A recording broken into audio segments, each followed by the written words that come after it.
আসসালামু আলাইকুম ভিউয়ার্স, কেমন আছেন সবাই? চলেন আজকে আমি আপনাদের সাথে আমার ছুটির দিনটা আমি কিভাবে কাটালাম সেটাই আপনাদের সাথে শেয়ার করি। আশা করছি আপনারা যদি পুরো ভিডিওটা দেখেন আপনারা একটু হলেও ইন্সপায়ার হবেন ছুটির দিনটা আমার মতো করে কাটাতে। আশা করছি আপনাদের একদমই বোর ফিল হবে না। তো সকাল সকাল যেহেতু আমি আজকে ছুটির দিনে আমার একটা কথা হচ্ছে কি যে আমি ছুটির দিনে সব রুলস আর রেগুলেশন ব্রেক করব, এটাই হচ্ছে আমার কথা। তো সেই জন্য আমি সকাল সকাল চকলেট হাতে নিয়ে বসে পড়েছি, কারণ আমি সারাটা সপ্তাহ ওয়েট করি যে কোন দিন ছুটির দিন আসবে এবং শুধুমাত্র সেই দিনই আমি চকলেট খেতে পারবো। তো শুধুমাত্র চকলেট দিয়ে আমি আমার সকালটা শুরু করলাম। তো যাই হোক, দুপুরে খুব খেতে ইচ্ছে করছিল মোরগ পোলাও। তো মোরগ পোলাও খাওয়ার জন্য চলে গিয়েছিলাম একটা পাশের রেস্টুরেন্টে। তো সেই রেস্টুরেন্টের মোরগ পোলাওটা বেশ ভালো হয়।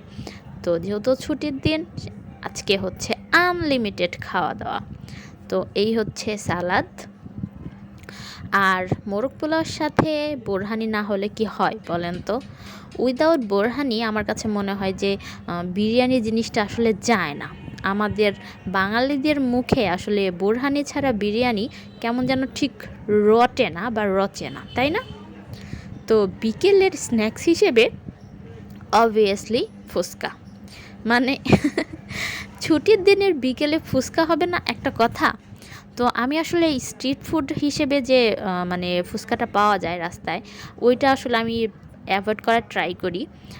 তো আমার পছন্দের একটা রেস্টুরেন্ট আছে, সেখানে যাই, আর সেখানে আমি সব সময় স্পাইসি একটা ফুচকা চাই। তো ওনারা আমাকে স্পাইসি হিসেবে আলাদা করে মরিচ দেয়। তো এই যে মরিচ দিয়েছে, ওনাদের ফুচকাটা আসলে অবভিয়াসলি আমি বলবো যে আমার কাছে 100-এ 100, সেজন্য আমি বারবার আসি। তো ওনাদের টকটা অসাম, একবার যারা খান নাই তো তাদের আমি বলবো যে ফুচকার সাথে একবার ট্রাই করবেন। যদি আপনারা জানতে চান যে এই রেস্টুরেন্টটা কোথায়, অবশ্যই আমাকে একটু কমেন্টে জানাবেন, কারণ সবার ইন্টারেস্ট নাও থাকতে পারে। যাদের ইন্টারেস্ট হচ্ছে তারা কিন্তু অবশ্যই আমাকে কমেন্টে জিজ্ঞেস করবেন যে এটা কোথাকার ফুচকা। ঠিক আছে, আমি কিন্তু আপনাদের কমেন্টের অপেক্ষায় থাকব। তো এই হচ্ছে আমার ফুচকা রেডি। তো চলেন খাই, বিসমিল্লাহ অবশ্যই কিন্তু বলতে হবে, তাই না? তো ছুটির দিনে আমার ফুচকা পর্বটা শেষ হলো, এরপর শুরু হবে আইসক্রিম। আমি সপ্তাহে একদিন আইসক্রিম খাওয়ার জন্য ঠিক করেছি যে আমি সপ্তাহে ছুটির দিনেই আইসক্রিমটা খাবো, কারণ আইসক্রিমে থাকে অনেক অনেক অনেক অনেক কোলেস্টেরল এবং সুগার। তো অতিরিক্ত মাত্রায় সুগার কিন্তু আমাদের শরীরের জন্য খারাপ, তো সেই জন্য একদিন। তো পরন্ত বিকেলে গিয়েছিলাম হচ্ছে নদীর পাড়ে, যে নদীর পাড়টা যাই, পাড়ে গিয়ে একটু বসি। তো নদীটা এত শান্ত, এত শান্ত আর এত ভদ্র, আর ঝিরিঝিরি ঝিরিঝিরি বাতাস। তো এখানে আপনাদের জন্য আরেকটা প্রশ্ন, আপনারা যদি এখন জানতে চান এই শান্ত নদীটা কী নদী, এই শান্ত নদীটার নাম কি, অবশ্যই কিন্তু কমেন্টে জানাবেন। চলেন আপনাদেরকে টুইস্ট দেখাই। দেখেন, এই শান্ত নদীর ওপরে নাচানাচি শুরু হয়ে গেছে। এই শান্ত নদীটাকে ওরা কোনোভাবেই শান্ত থাকতে দেবে না। দেখেন, এটা হচ্ছে টিনেজারদের কাজ। টিনেজার ছাড়া এইভাবে এনজয় করা আমার কাছে মনে হয় না আর কোনো বয়সে পসিবল। তো টিনেজরা হচ্ছে অদম্য এনার্জির অধিকারী। এই অদম্য এনার্জি কোথায় খরচ করবে? এভাবে নেচে নেচেই খরচ করছে।